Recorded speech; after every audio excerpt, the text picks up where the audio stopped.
Steve pushes a button. There you go. Yes, I am. All right, let me send you live on AGR. All right, let me know when we're up. All right, you should be up on Alpha Geek. I said to Sandy, I said, welcome to all of your weird little personalities. And she said, Podfeet, we live in perfect harmony in a split level head. Such a great addition to the crew here. Oh, it's hopping in the live chat room tonight, that's for sure. Got Kevin and Dan and Denise, Sybil, Rose, Richard, Sandy, Shy, and Mark will be here for a couple of minutes, but I don't know. For some reason, he thinks his grandchild's more important than the show. I can't imagine why. Yeah. Maybe we need to get used to that. Well, yeah, what happens when we find it more interesting than the podcast? I don't know what's going to happen. All right. I like that mute button. All right, let me do a test recording here. Make sure you guys can hear me. Hi, this is Allison Sheridan of the NosillaCast podcast. Hosted, that's enough. All right, and check playback. Hi, this is Allison Sheridan of the NosillaCast podcast. Okay. That's good. All right. What if she goes into labor when a podcast is supposed to be going on? That's a good question. Maybe she'll just come in the live chat room and tell you guys. I wouldn't put it past her.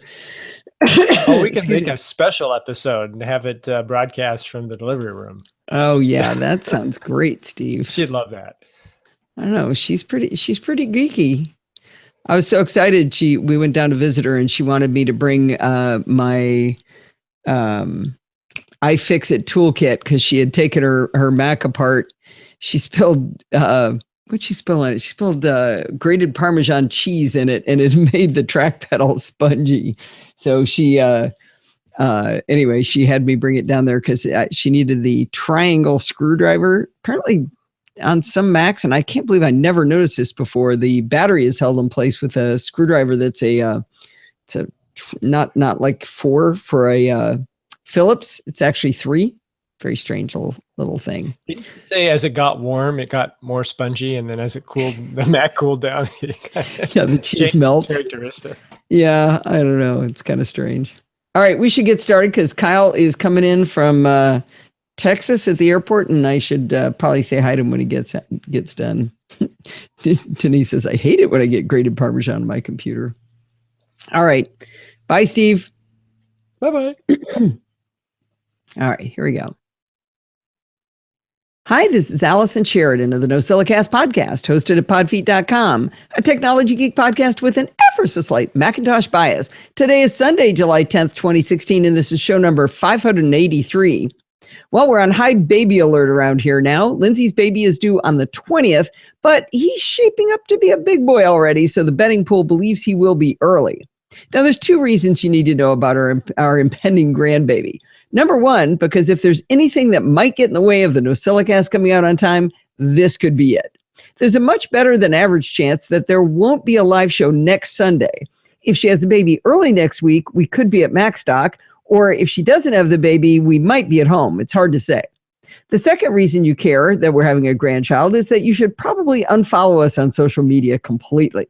Now, remember how insufferable we were when Tesla first arrived in our lives? And then it happened again with the kittens, Ada and Grace? Well, can you just imagine how annoying Steve and I will be when we have a grandchild? I'm telling you, take this as a warning. If you don't heed it, you'll only have yourself to blame. Well, I've mentioned that the SMR podcast is one of my favorite shows. The hosts, Chris Ashley, Rob Dunwood, and Rod Simmons, are great guys, have an interesting take on tech, and also discuss social issues, TV shows, sports, and gaming. They can be all over the map, but they're always interesting and always entertaining.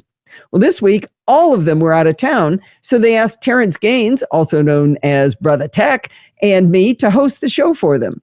We had an absolute blast talking tech, doing it, and I hope you'll go subscribe to hear episode number 308, which Terrence named Ebony and Ivory, over at smrpodcast.com. When Chit Chat Across the Pond this week, Bart takes us through the last episode of learning the language of JavaScript in Programming by Stealth, episode 18. We learn a few new things, tie up some loose ends, and get ready to step outside of the playground. Go check it out. It's episode number 446 of Chit Chat Across the Pond over at podfeet.com. Or even better, subscribe to Chit Chat Across the Pond in your podcatcher of choice. As if all of this was not enough fun for 1 week, my full 50-minute video tutorial on Affinity Photo is now up on Screencast Online. I told you that I'd done one earlier, which was just the extensions, but this is the full application now. This was really challenging to make because I had to cram a super capable image editor into such a short amount of time. Luckily, Todd Oldhoff had just finished a 4-part series on Photoshop for Screencast Online listeners and viewers, I should say. So I didn't need to explain how to use an image editor, but rather to explain the interface of Affinity Photo and highlight any unusual tools it has. The more I worked on this video tutorial, the more I learned about how incredibly capable Affinity Photo actually is. The folks that make Affinity Photo have over 40 short videos showing how to do specific things, but they didn't have a video explaining the interface yet. I've been watching their short tutorials, even their new beginner series, and I learned something new that an Affinity Photo can do every time. Just this morning, I saw one explaining how you can add new light sources to your photos. That looks like black magic to me. Can't wait to test that out. Anyway, Don has a free 14-day trial for Screencast Online, so you can go use that to see the video, or you can buy it a la carte on the Apple TV using the new Screencast Online Showcase app. You can, if you don't want to do it that way, you can also wait till the end of the month because my Affinity Photo video tutorial will be in the Screencast Online magazine for iPad as well. I'm rather proud of this video. Can you tell? I hope you go watch it.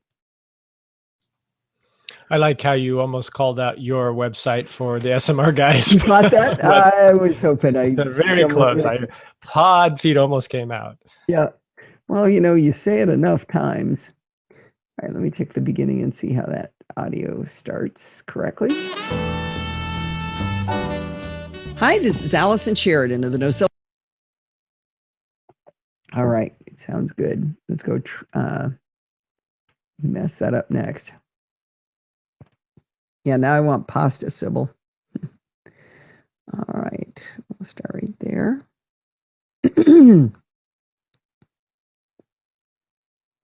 A couple of weeks ago, I told you about a sweet little text editor called Cot Editor that Trevor Drover found in response to Alistair's challenge on Google+. I loved it, but said in my review that the one thing I missed from using Atom was a way to see whether I had correctly closed all of my brackets and parentheses. It seemed to sometimes show the matching brackets, but I couldn't find the pattern to when it worked. I suggested in my review that since Trevor found Cot Editor, it was his job to find the pattern for me. Well, Trevor wrote back. He said, you threw down the challenge to me to find out why Cot Editor sometimes highlights brackets when navigating code. Well, my preliminary investigation found that the system is not very good, but reproducibly shows that if you place your cursor before the end bracket, then use the forward arrow key to pass over the bracket, it will briefly highlight the bracket at the start of that function. I'd like to see it work both ways. Well, I tested Trevor's method, and indeed it does work. What he means by both ways is that Cot Editor only lets you move over the ending bracket to show you the starting one, but you can't arrow over the starting one to find the ending bracket. I definitely would like to see it work both ways and keep it highlighted, not just briefly. In any case, I think it's a minor problem, and I'm still loving Cot Editor from coteditor.com. All right.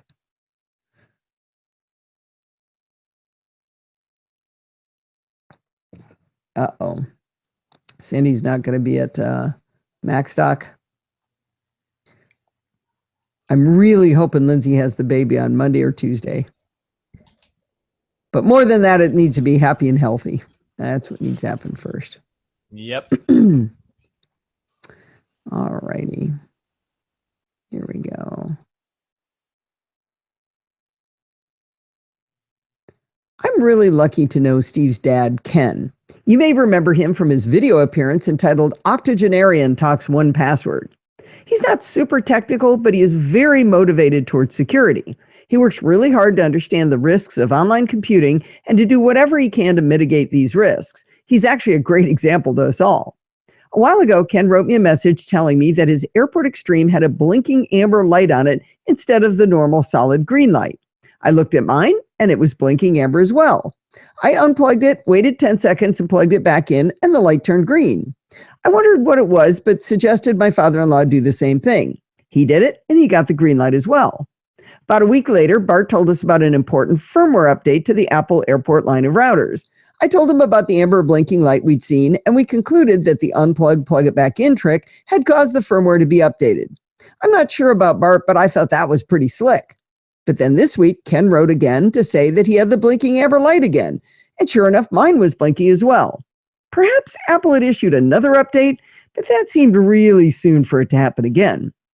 The first time this happened, I had opened up the airport utility to see if I could see an alert about the router, but I have such a weird setup with my routers now that I wasn't actually able to see the router with the airport utility, even when I switched my Mac from the Netgear I normally use to the airport that handles only the Internet of Things in my house. I could see a nice green dot next to the Internet icon, but no physical airport showed up on the window. A note at the bottom said, "No configured airport base stations have been found." Well, this time that he wrote to me, I figured I'd better think a little harder on why the airport wasn't showing up. I hunted around through the menus and I noticed a button entitled Other Wi-Fi Devices. I pushed that button and it showed that I could select my Thunderbolt Ethernet connection or Wi-Fi, and it had defaulted to Ethernet. I toggled it to Wi-Fi and suddenly my Airport Extreme was showing up in the airport utility. Now, this is when things got interesting. There was a nice big red 1 next to my router's name, and if I clicked on it, I was shown the usual information about the router, like my IP address, but also the firmware version. It said I had 7.7.3, and right next to it was a little button to update. Well, that would have been useful a few months ago if I'd actually gone in and figured this out. I went online to see what the latest firmware update was, and it turns out Apple issued 7.7.7 for the Airport Extreme back in May. So yeah, you heard me say that all you have to do is unplug and plug it back in your airport to get that firmware update. Erase that from your brain right now, because that's not what you have to do. I opened my trusty Clarify before I ran the update. I took screenshots and annotated them as I ran through the quick steps. My father-in-law loves my tutorials. He prints them out and puts them in a notebook for safekeeping, so it's fun to make them for him. I figured this would help him. Maybe it would help others. So of course I posted the tutorial, how to upgrade Apple's airport firmware, up on podfeet.com.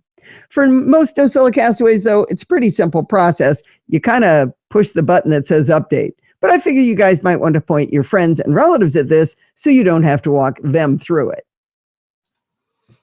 I thought I heard you say Airfort for a minute there. You might want to tell the story. Oh, did I?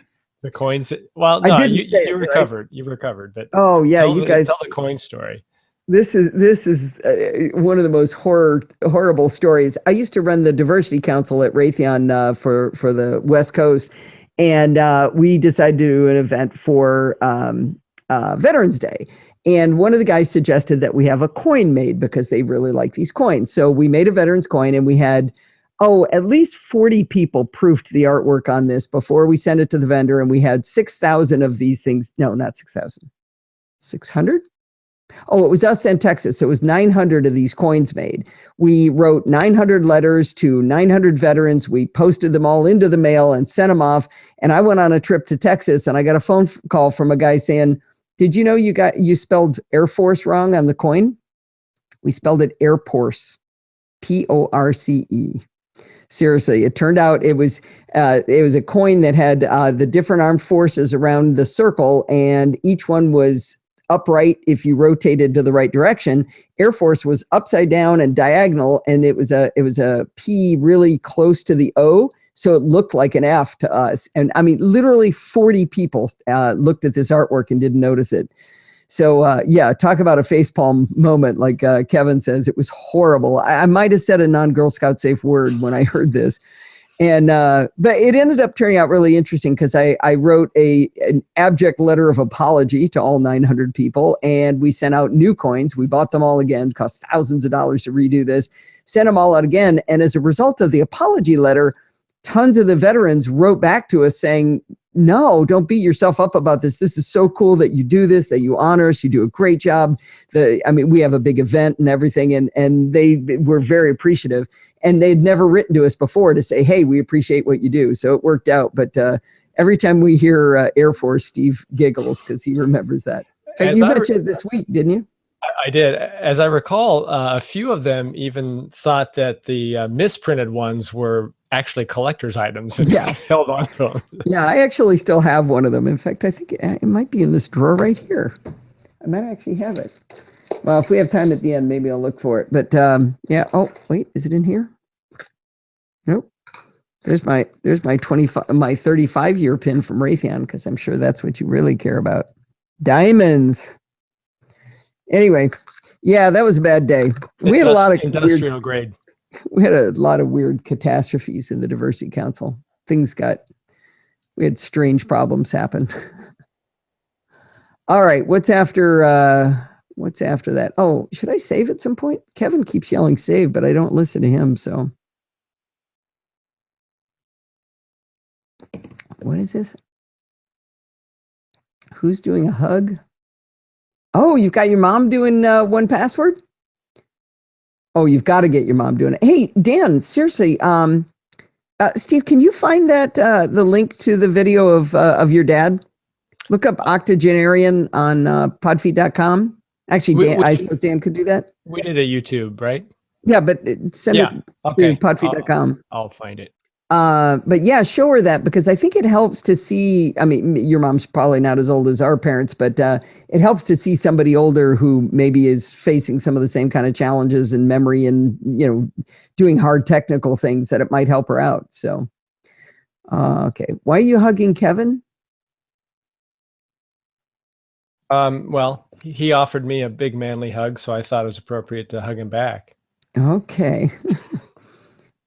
Make sure you turn off IPv6 in your port extreme. It was in kind of solidarity, the fact that you often ignore him, and I told him yes. Yeah, me too. Oh, I see. Why is Sybil redacted now?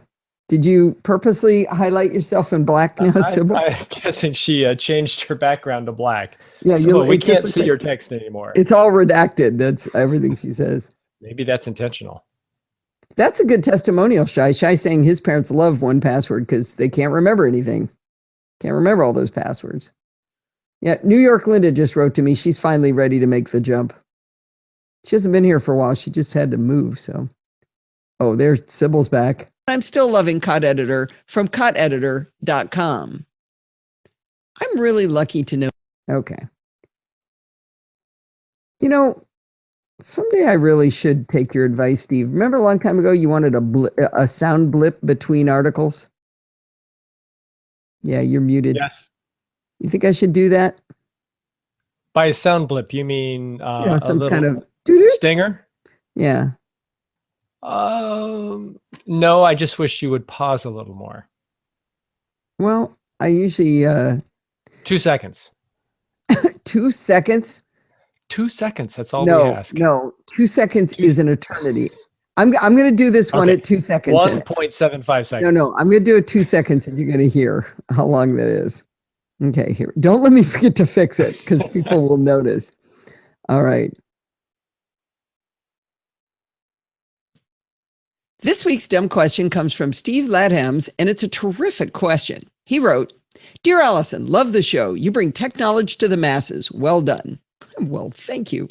Anyway, he says, I have a question about macOS security, as my first Mac, an early 2009 24-inch iMac, and my son's Mac Mini from 2009, secondhand from eBay last year, will not be supported on Sierra.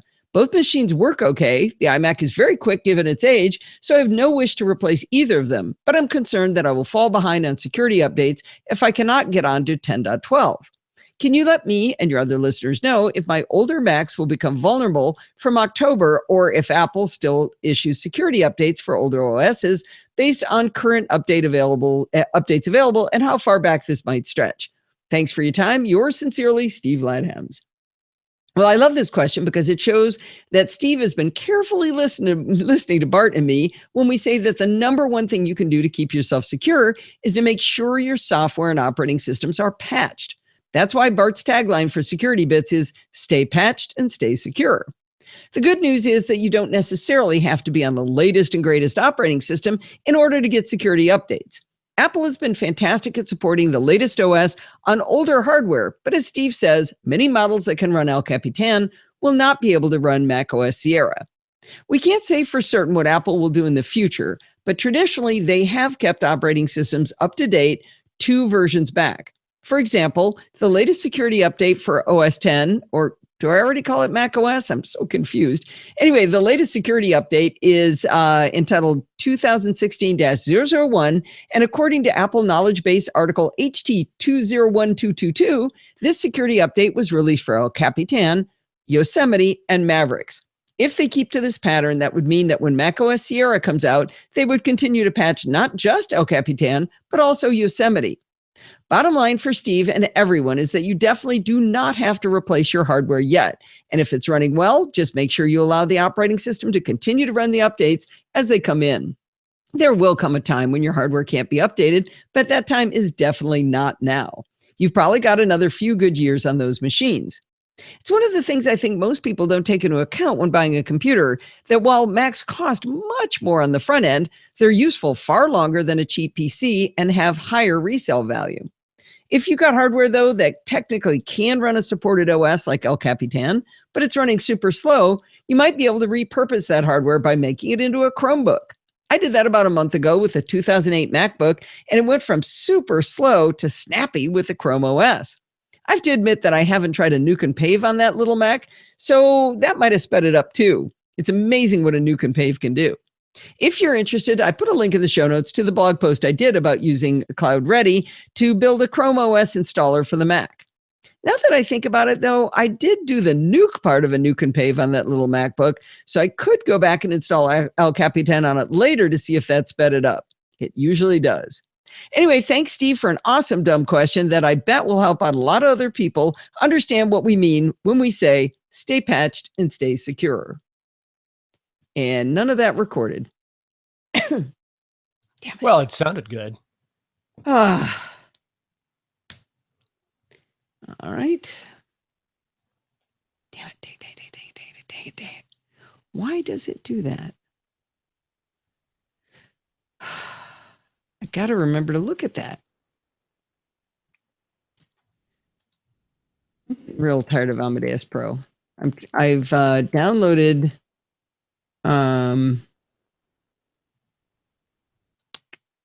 there it is. I've downloaded an application called Reaper, but it's really complicated. So let me make sure I'm at the right spot here. No, I didn't say to play there. Relatives at this, so you don't have to walk them through it. So I got to do my experiment again. Tapping, going to 2. What, your 2-second experiment? Bricked my audio interface. It runs via FireWire, and the Mac is no longer supporting FireWire anymore. Oh, bummer. What's that, Steve? The experiment you're referring to is the 2-second experiment? Yeah. All right. By the way, we have a first-time chatter, DRQ. DRQ? Welcome, DRQ. That sounds like Dumb Question Corner, except DRQ. Nice to meet you, DRQ. Wouldn't that be DQ? Or? See? All right. So what's your real name, DRQ? I always like to give newcomers a shout out in the show at some point. Let me read this whole thing again. Here we go. This week's dumb question. Nope, that didn't fix it. It's not recording again. I'm going to stop audio hijack for a second. Sometimes that seems to help. Okay, can you still hear me, Steve? Yes, I can. Okay, let me try this. Testing 1, 2, 3. Yeah, that's weird. Is it the MIDI interface that you just got? MIDI interface? You mean No. It's something between. It's either Audio Hijack or Amadeus Pro, and I suspect Amadeus Pro. Okay. All right, we'll try this one more time. Here we go. This week's dumb question comes from Steve Laddams, and it's a fantastic question. He wrote, "Dear Allison, love the show. You bring tech knowledge to the masses. Well done." Why, thank you, Stephen. Anyway, he says, "I have a question about macOS security as my first Mac, an early 2009 24-inch iMac, and my son's Mac Mini from 2009, secondhand from eBay last year, will not be supported on macOS Sierra. Both machines work okay. The iMac is very quick given its age, so I have no wish to replace either of them, but I'm concerned that I will fall behind in security updates if I cannot get into 10.12. Can you let me and your other listeners know if my older Macs will become vulnerable from October, or if Apple still issues security updates for older OSs, and based on current updates available, how far back this might stretch? Thanks for your time. Yours sincerely, Steve Laddams." Well, I love this question because it shows that Steve has been carefully listening to Bart and me when we say that the number one thing you can do to keep yourself secure is to make sure your software and operating systems are patched. That's why Bart's tagline for Security Bits is "Stay patched and stay secure." The good news is that you don't necessarily have to be on the latest operating system in order to get security updates. Apple has been fantastic lately at supporting the latest OS on much, much older hardware, but as Steve says, many models that can run El Capitan will not be able to run macOS Sierra. We can't say for certain what Apple will do in the future, but traditionally they have kept operating systems up to date 2 versions back. For example, the latest security update to OS X, or do I already call it macOS? Anyway, the latest security update they've done is 2016-001. And according to Apple Knowledge Base article HT201222, this security update was released for El Capitan, Yosemite, and Mavericks. If they keep up that pattern, that would mean that when macOS Sierra comes out, they would continue to patch not just El Capitan, but also Yosemite. Bottom line for Steve and everyone else is that you definitely do not have to replace your hardware yet. And if it's running well, just make sure you allow the operating system to continue to run the updates as they come in. There will come a time when your hardware can't be updated, but that time is definitely not now, Steve. You've probably got another few good years on those machines. And this is one of the things I think most people don't take into account when buying a computer, that while Macs cost a lot more on the front end, they're useful for far longer than a cheap PC and have higher resale value. However, if you've got hardware that technically can run a supported OS like El Capitan, but it's running super slow, you might be able to repurpose that hardware by making it into a Chromebook. I did that about a month ago with the 2008 MacBook, and it went from super slow to snappy with the Chrome OS. I have to admit that I haven't tried a nuke and pave on that little Mac, so that might have sped it up too. If you're interested, I put a link in the show notes to a blog post I did about doing this using Cloud Ready to build a Chrome OS installer for the Mac. Now that I think about it, I have now essentially done the nuke part of a nuke and pave by putting Chrome on it, and so I could go back and install El Capitan on it later to see if that sped it up. I got to tell you, it usually does. Shai is in the live chat room right now, and he said he just did it to his Mac, and he couldn't believe how much faster it was. Anyway, thanks, Steve, for an awesome dumb question that I bet will help a lot of other people understand what we mean by stay patched and stay secure. All right, so now let's go back and listen to how long 2 seconds is. Ghibli's. Ghibli's is here. Yay! Are you having the baby yet? Maybe she got on the chat room to announce it, but she just wanted a neighbor. Yeah, they were asking whether you were that geeky. I was saying, yeah, she really is that geeky. And stay subscribed. No, we're not to the end yet, Lindsay. Okay, let's listen to how long. Steve wants 2 seconds. Let's listen to how long that gap would be. So you don't have to walk them through it. This week's dumb question comes not 2 seconds. Come on. That was more like 3 to 4 seconds. I think you have a lag at the back end of the first recording as well. Let's see. Okay, so from here, this is, let's see, I got to get the playhead there. Okay, so I started talking at 08:31, and I stopped at 08:27. So that was 5 seconds. Okay, so let's see. So 27, go to 28. All right, we'll do this. How long did you want? 2 seconds? 2 seconds. Okay, let's do this. We're not nerds. 8:30, 29. Let's go take that off. Whoops. It's hard to cut it this tight. Let's see what that does.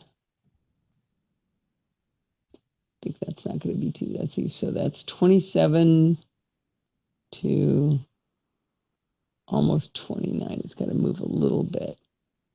Okay, here we go. You guys might want to point your friends and relatives at this so you don't have to walk them through it. This week's dumb question comes from, Perfect. It's too long. Perfect. No, it's terrible. I like it. Okay, open it up to the chat room. I figure you guys might want to point your friends and relatives at this so you don't have to walk them through it. This week's dumb question comes. That's about right. 1.5. All right, I'll give you 1.5 this time. Is Sandy in on the betting pool?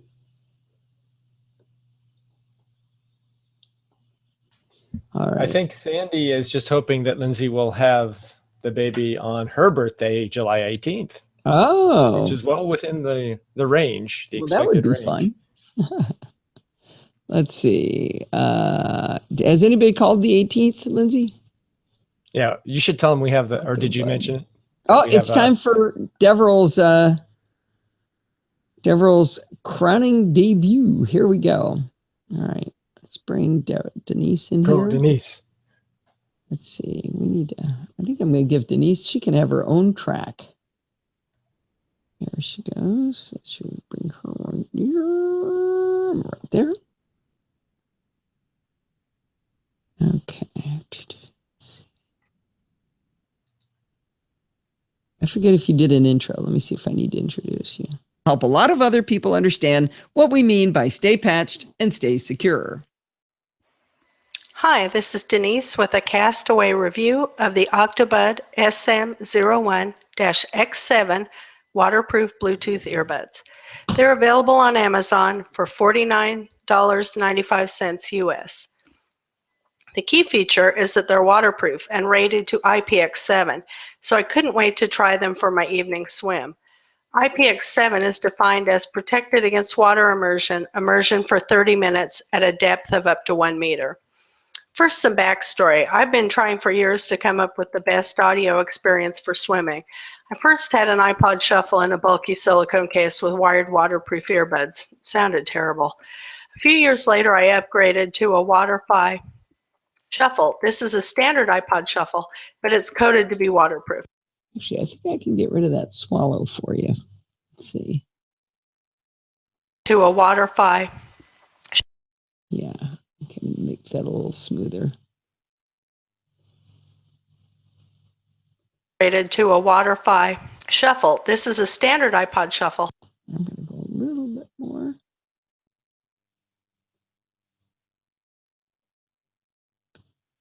I boosted this a fair amount too. Waterfi Shuffle. This is a standard iPod Shuffle, but it's coded to be waterproof. It's great, but I still had to manage a headphone cord and had to remember to update my playlist. Sometimes a girl just wants a nice midnight swim to Dark Side of the Moon or to have a coaching app barking instructions in her ear. The Octobuds are Bluetooth 4.1, which means they use less energy and pair faster than devices on older Bluetooth specs. In that regard, they don't disappoint. They connected to my iPhone right away, and I'm getting 8 hours out of each charge. The range is 10 meters. The Bluetooth 5 spec was announced in June and should start showing up in devices by the end of the year. This will be a game changer as it supports distances up to 300 meters in range. I mention it because if you have trouble outdoors with a distance of Bluetooth, you may want to wait a few more months for the new spec to appear in products. Back to the Octobud. They're light and comfortable. I have small ears and these stay in and more importantly don't hurt. You'll get a voice prompt in English when they're connected or disconnected. The sound quality is surprisingly good. Both music and podcasts sounded better than I expected. NosillaCast sounded great. Alyssa didn't ask me to say that. I love swimming with them, but had a couple of attempts to put my phone in the right place where I would have a minimum of audio dropouts. If the earbuds lose connection, you have to get out of the pool and reconnect them. So I settled on the dead center of the pool on one side, and that worked well enough to keep me connected. If you swim laps in a regulation pool, hold out for Bluetooth 5. The Octobuds cannot cover the length of a proper lap pool. Don't be surprised if you have to experiment a bit to get the best connection. Indoors, they Actually, I might get rid of that for you there too. There we go. length of a proper lap pool. Don't be surprised if you have to experiment a bit to get the best connection. Indoors, they work great. I've answered some phone calls with them and no complaints from the telemarketers that have been unfortunate enough to be my test cases. These are my new favorite headphones for working out and listening to podcasts. One small nit, when they do finally run low on battery, they nag you incessantly until you charge them. Charging takes about an hour and a half. The Octobuds come with some extra ear tips, a charging cable, and a zippered carrying case. If you decide to give them a try, please use Allison's Amazon link and help her cover show expenses. She didn't ask me to say that either. Ciao. All right. I might do something with this. Let's see. Do I have? I had to boost the volume on the audio a fair amount. I'm going to turn on, let you guys watch what I'm doing. I had to boost the audio a fair amount, and as a result, it was the cleanest of the recordings, but it was low. And I think I've magnified a high pitched sound. Let me see. We just see black right now. Really? Yeah. Not sure. Let's ask the chat room what they see, because I'm sharing. I should be sharing Amadeus Pro. Oh no, Mark's back. Okay, I see Amadeus Pro now. Okay. It was quite a delay there. Denoising, sample noise. Okay, so I should do. I'm going to grab this segment of sound. I've got a nice segment to do denoising. Sample noise. And now suppress noise. Okay, now let me select this whole thing. I've never done noise removal on, maybe Dan has. I haven't done noise removal on. Let's see, that's not what I want to do. Okay, that's all. Let's see what it does. Suppress noise. Didn't do it already, did it? No, that didn't. It's hard to read the menus with that thing, Steve. With what thing? The cover for my camera that you made for me. When it's down on my thing, it covers my menus. Steve doesn't want my. Now that he knows that Mark Zuckerberg doesn't show his screen, his video camera. No. I was doing it long before that came out. All right. I don't want to generate noise. Denoise. Suppress white noise. Suppress noise. Why is effects normalize? Is Dan giving me any instructions on how to get rid of noise? I will let this go in a minute.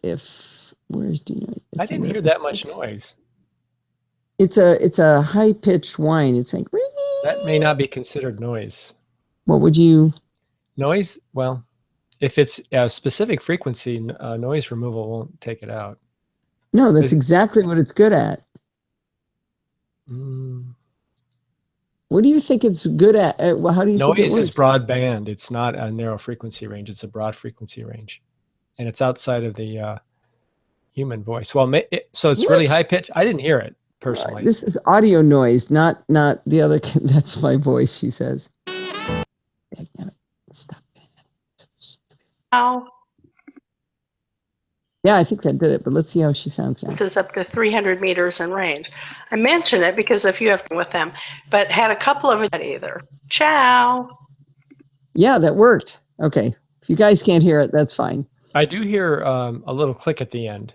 I'm going to cut that. That's just the end of a recording. So now, but I wanted to leave that section because what was great, Denise, is that, I should go back to where you can see my face. What was great, Denise, was that you left a section that was just quiet. And so I was able to isolate that segment of noise and then said, take that out. USB hum. Yeah, it doesn't sound as, usually it's a lower frequency. This was pretty high frequency. So, but anyway, it sounded great. I liked it. So let's see. So now I got to say, we found out the price went up, unfortunately. All right. Well, thank you so much, Denise. That was fantastic. I love that review. And I didn't tell her to say those nice things, but I will graciously accept them. One thing she wanted me to note, though, the price went up from $50 to $60 since Denise recorded this review just a few days ago. Thanks to Kenny Lee for telling us about that on the blog. Anyway, these fluctuations do happen on Amazon. You know, the Smart Beam that I've told you about, the little Bluetooth thing that I love so much, it's gone from $12 to $25. Sometimes it goes back to $12. Sometimes it sticks at $25. And let's see, what was the other thing? The Audio-Technica ATR 2100. Sometimes it's like $50, $60. Sometimes it's $80. Then it goes back to $60. So that does happen. I don't quite know why the Octobuds are $60, but from what she says, it sounds like these are still a very good buy. Right now, how did that line up? Let's see how that sounded. Electric leaf blower.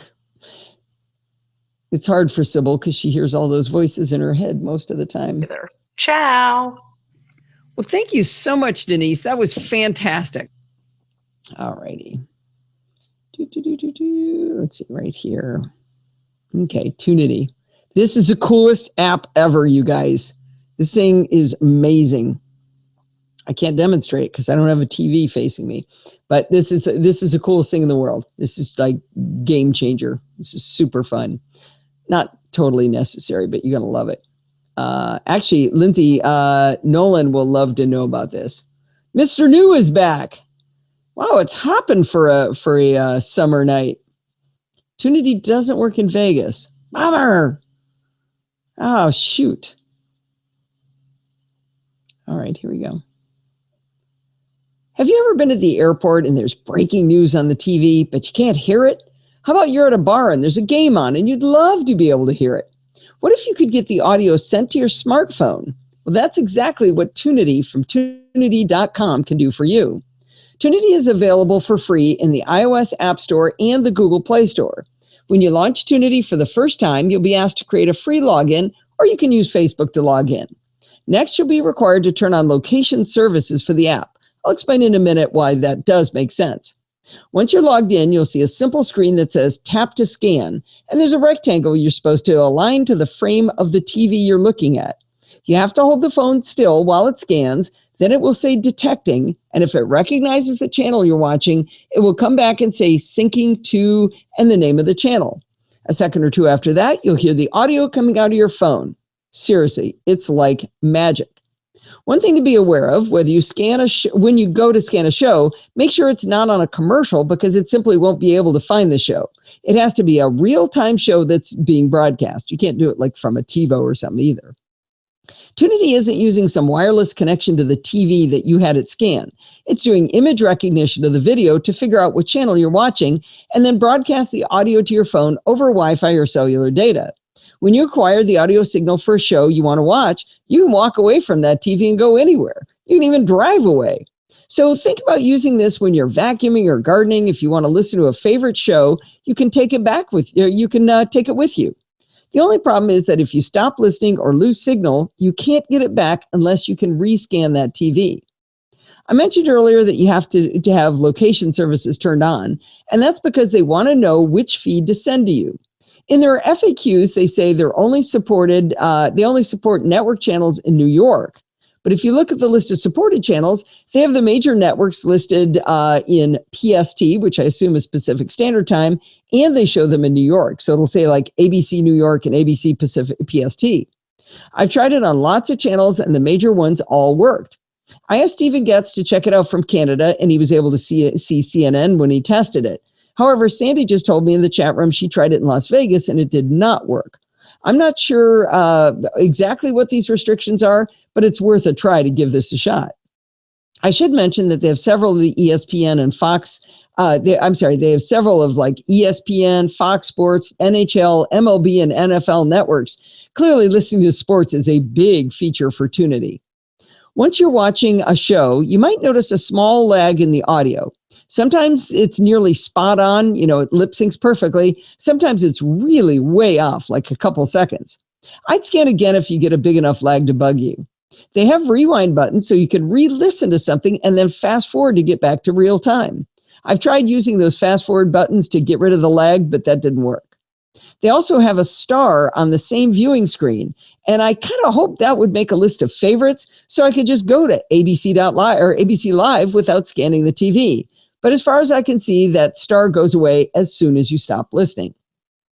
Now, I don't know what the business model is for Tunity, and I don't know why they require a login. That gives me a bit of pause to be sure. So make sure you're okay with that. Tunity will also keep using location services when it's in the background, which I don't like at all. Some apps have, you can have always, never, or you can choose only while I'm using it, but this one only has always or never. So I've gotten into the habit of quitting the app actively as soon as I'm done with it to save battery and, to reduce the kind of information they're getting about me. But let's get back to good news. Tunity, on iOS at least, is accessible. I checked every screen and all buttons were labeled properly and all text was read out correctly. I suppose one challenge would be on how to point it at the TV and get the image centered, but I bet that can be figured out through some trial and error. I also want to give a shout out to Megan Maroney because I heard her talk about this on iOS today. Very cool find and something I'll definitely be using. My big use case is at the gym. You can listen to the TVs if you have an FM radio tuned to the right station, but who carries an FM radio anymore? They also have jacks on the equipment that work as long as you're not moving around doing weights. But with Tunity, I can listen and I can keep moving around. Check out the free Tunity at tunity.com or look in your favorite app store. There we go. My contact lens is dried up. It keeps getting out of line. So Denise just downloaded Tunity and it's working for her. Oh, great. And that's in Texas. Yeah. Kyle just landed and he said he will probably take an Uber. Okay. Yeah. Since we won't be leaving for a bit. Now, why would it work in Texas, but not in Las Vegas? All right. I think Sandy should try it again, just on a different channel maybe, or a different time, just to see if that was not a fluke. Oh, that's a good idea. Yeah, I don't know if you guys can hear Steve. I just realized you can't. Steve suggested, I know you can hear yourself, dear. That's nice. Have they been able to hear you all this time, maybe? Oh, actually, if they're watching the live video, they can. It's on the audio broadcast, they can't. Yeah, try it on a different station. Make sure it's like a major network like ABC, NBC, Fox, ESPN, MLB, one of those. And I'll make an update if that happens. Oh, Denise tested on ABC. Okay. Okay, where are we? I think we might be ready for security bits. So how much did I wrote 20 minutes. Good. It's about what I shoot for. Tunity. There we go. So it's time for some music. GarageBand jingles. 44th Street long. 44th Street long, right? Short? I don't think it's long. Is it security bits? No, it's DJA Cold World. That's why I'm not thinking of it. It's a short one. Yeah, it's 15 seconds max. That was Maybe Denise. 10. Denise, I think. Sandy tried again. Still no joy. Phooey. It's kind of weird that it's weird because, like I said, they say that it doesn't even work anywhere but New York. That's what the FAQs say. And yet it worked in Canada. What do they have wrong with Las Vegas? Security bits. That's not it. Where did I put you? I put you in chit chat, maybe. Security bits. There you are. All right. Very weird. Still no joy. I wish you could lie to it and say, yeah, that's the ticket. I'm in New York. But the time zone might pose a problem. Yeah, who knows what you'd get. Yeah. You get the audio of 2 hours in advance, 3 hours in advance. Yeah. All right, let's see.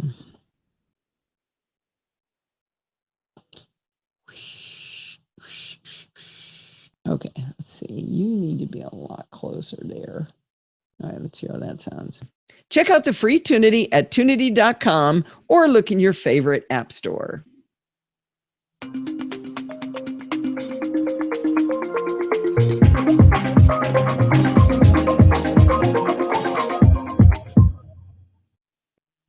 Well, it's that time of the week again. It's time for Too big of a security lag. bits with. It was perfect. Really? I like that lag. But between the audio intro and that, listen one more time. Well, it's that time of the week. Audio should kick in right as soon as that's done. Okay, I agree. That one, Okay. right.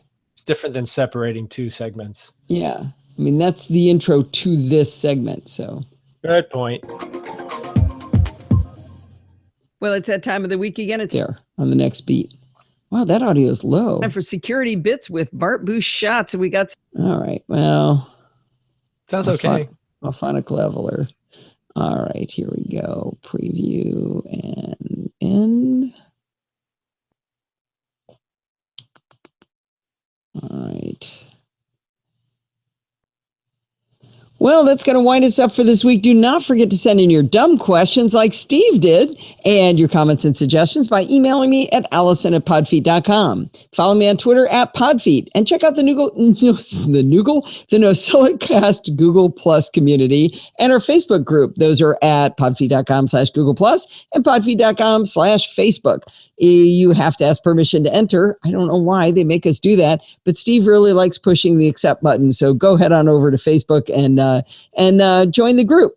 If you want to join in the fun of the live show like DRQ did for the first time this week, head on over to podfeet.com/live on Sunday nights at 5 p.m. Pacific time and join the friendly and enthusiastic NosillaCast castaways. Thanks for listening and stay subscribed. I do more audio for what the heck? Why did it just do that? What did it do? It just recorded at the wrong spot. It didn't put it where it was supposed to on the right track, but I think I was able to grab it. Yes, let's hear how that goes. Talk to you in a few weeks, and until then, stay patched and stay secure. Well, that's going to wind us up for this week. Do not forget to... What? That is a lot quieter. Yeah, that's all right. Levelator will fix it. I could boost it if we want to. I would give Levelator a chance. Well, it isn't Levelator actually, but whatever. I said Levelator. Audiophonics. It's whoops. Do I do that? Do that. Alphonics. Auphonic leveler. All right, we'll go to this end and we'll play. How's this? Again in a couple weeks. Talk to you in a few weeks, and until then, stay patched and stay secure. Well, that's going to wind us up for this week. That's Do better. not. Okay. And where's my ending music? So we ended up at 67 minutes. This show is certainly two different lengths. So 67 is where I need to go to. I'm really excited. I thought something was fatally wrong with Amadeus Pro. I was telling it to shift track, and I would tell it to move something like 60 minutes. I need to move my exit music to the end. And it was taking everything and moving it. And I finally figured out it saves the last value it saw. And the last value I had put in was a negative number. So I was putting in 67. It was putting in negative 67 for some reason. So it wasn't moving everything forward. It was moving whatever track I'd selected to the left by a negative giant number. So it looked like everything was moving to the right. So I was happy about that. And enthusiastic NosillaCast castaways. Thanks for listening and stay subscribed.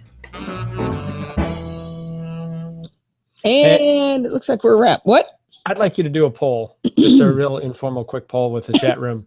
How many people, I'll do it. How many people are using Pokemon Go?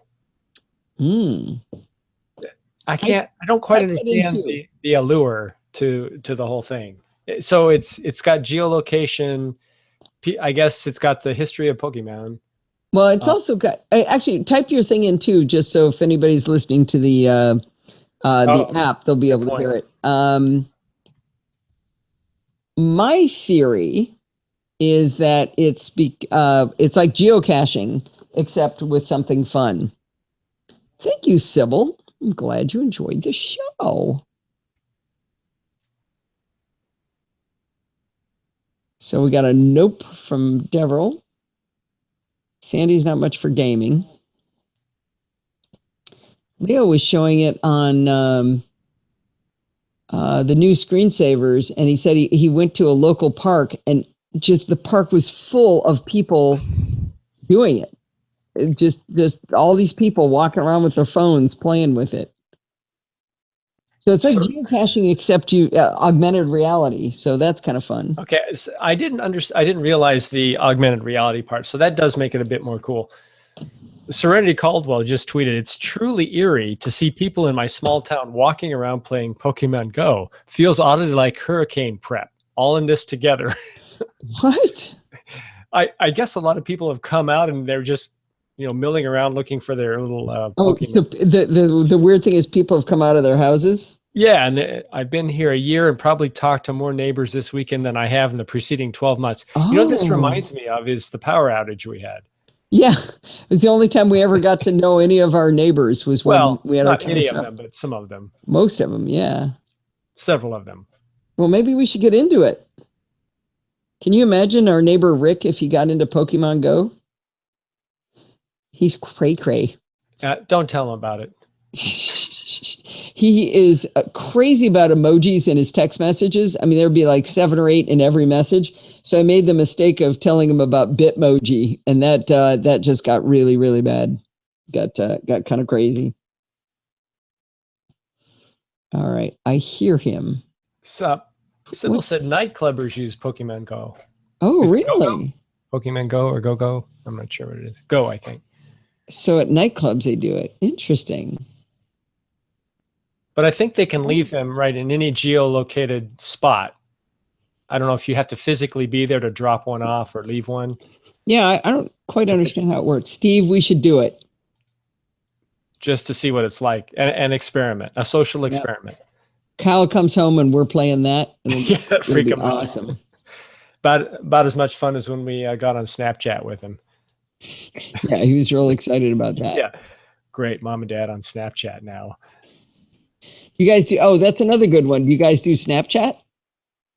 I will say the filters are kind of fun. Gone. Oh, Sandy, this is your big riverboat cruise, huh? So jealous. Ooh, your sound just freaked out. What? You went Cylon. Okay. What was that? I don't know. Did I get normal-ish? It's phasing in and out. It's like you. Wow. I think you went into the 4th dimension. That was weird. It sounds okay now, right? Speak again. Kind of okay. I'm not getting the noise, but I'm getting a kind of a phasing sound. It sounded super freaky. No Snapchat there. Have a blast, Sandy. That was really interesting. Glad that didn't happen while I was recording. So it looks like DRQ left. Yeah, DRQ said that he or she was actually testing out an app on the iPhone, a chat app, right? And he just needed something to go to, right? So I'm not sure. You care about this show? All right, that's okay. Somehow he or she did know about NosillaCast, obviously. Okay, good. All right. Well, I think I'm going to close this out because we got stuff to do. I got to wash the dog. Steve's got to make some steaks. We got a lot of stuff going on. So thanks for coming, everybody. Have a nice week, and we'll see you again soon. Bye. Bye, Bye, Rose.